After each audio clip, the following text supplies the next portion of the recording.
Mr. Patterson here with the Week 5 problem set for the Sigma Group, Part 1.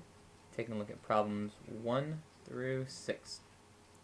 I'll try and draw these diagrams as best I can with what's going on here. They tell us in this problem that angle is 120.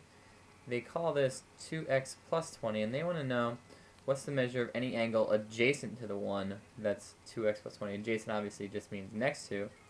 So we're either talking about this angle or this angle.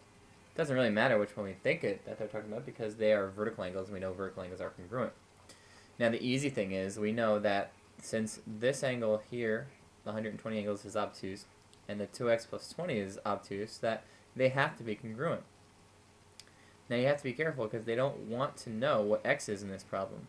They just want to know what angle is adjacent to that. And any angle adjacent to the 120 is going to make it a linear pair, so we have to know that they have to add up to 180. And 120 plus 60 is 180, so 60 is our answer, which is answer choice D. That's a D, you'll have to trust me. On to problem number 2 here. Another angle problem going on here. Now, again, I'll try and draw this one. A little hard to draw accurately on this diagram, but we'll see what we can do. Alright, so first, again, dealing with linear pairs, they come up a lot on the SAT. If the angle given is 60, then that makes y 120 because they have to add to 180. Then they say that 3x equals y, making the angle x over here, if you divide 120 by 3, making that angle 40. And then they want to know z. Well, again, x and z are supplementary, they're a linear pair. So what angle plus 40 is 180? It's 140, which is answer choice D. So 2 D's in a row. On to number 3. We say, round to the nearest tenth, how much farther away from point P is R than N? So we got a lot going on here. Now this sounds like it's a distance formula problem, and if you like distance formula, by all means go ahead and use it.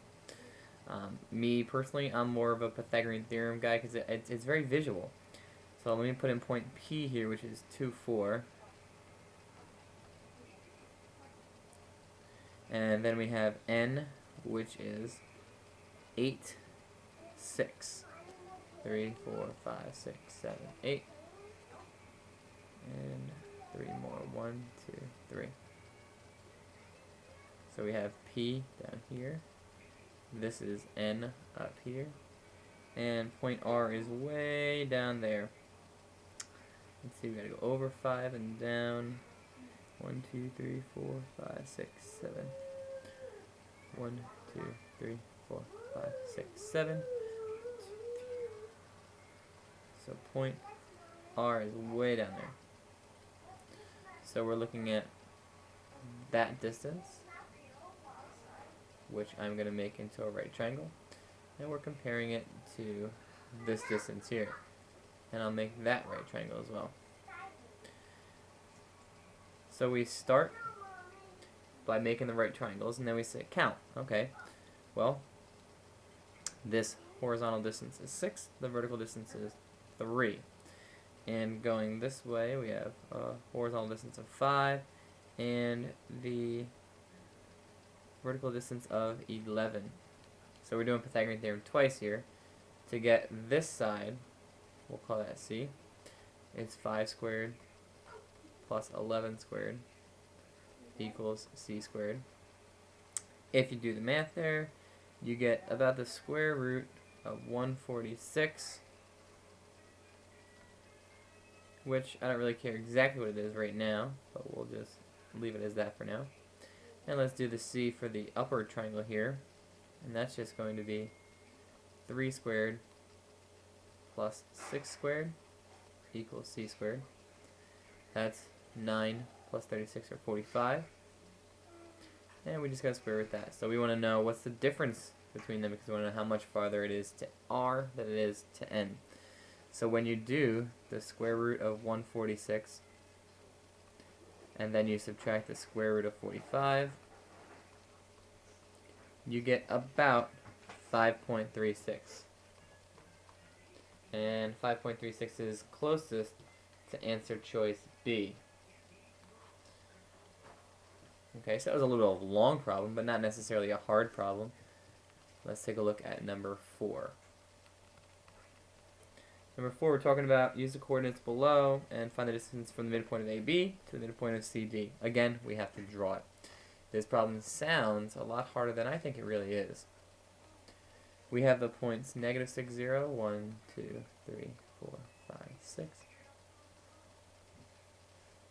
And 0, 6, 2, 3, 4, 5, 6.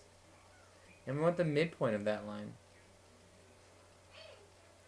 Well, it's 6 out and 6 up, so halfway is going to be 3 out and 3 out. So there's the midpoint there. And then we're going to do the same thing with our other line. Here's C. And there's D up there. Again, we're going 6 out in each direction, so the midpoint is going to be 3 and 3. So this is the line segment that they're talking about, and they want to know what's the distance there. I'm a Pythagorean theorem person, so I'm going to draw this. When I'm drawing on paper, I draw a lot better. And if you don't draw that well, then maybe you do need to fall back on the formulas. But I generally draw pretty well, so I don't need to worry about that. If I count, I'm at 3, I'm going to negative 3. That's a vertical distance of 6. I'm at negative 3, I'm going to positive 3 on the horizontal. That's 6 as well. So when I'm talking about this distance, call it C for the hypotenuse here, all I'm really talking about is 6 squared plus 6 squared equals C squared. And then all I have to do is add them, and I get square root of 72 equals C. Now, square root of 72 is not on there because they want us to simplify the radical. I don't want to simplify the radical. I just want to find the decimal equivalent. That's about 8.49. And I go through my answer choices, and B is the only one that works there. If you like simplifying radicals, then you are, I don't know. I probably shouldn't finish that sentence. Going on to number 5 here. We're looking for which leg is the longest. And we have A, B, and C.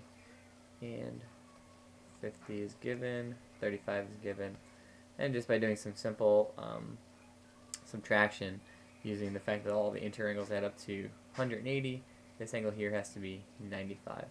Now, the principle that you need to remember is that the largest leg is opposite the largest angle. So, 95 is the biggest angle, so the opposite, the side opposite is the longest, and that is side BC, which is answer choice B. On to number 6, the last problem for this video. We talk about on a camping trip, A and B go on separate hikes, and they both leave from their campsite. So call this their campsite here. It says A, troop A goes 1 mile north, and then they go 3 miles east. And we want to know how far away they are. Pythagorean theorem tells me 1 squared and 3 squared, that's 10. So this hypotenuse here is the square root of 10. And then we have the same thing going on with troop B, except they're going west first. They go 4 miles west, and then they go 3 miles north. Want to know how far away they are? You can do Pythagorean theorem, or remember the 3, 4, 5 triple, and we get 5 there. So basically we want to know how much farther away from the campsite troop B is. So we just subtract 5 minus rad 10, and I think that's something like 8.3. And round to the nearest mile is 2 miles, which is answer choice B. Alright, come on back for the second part of this problem set, and we'll see you in a couple minutes.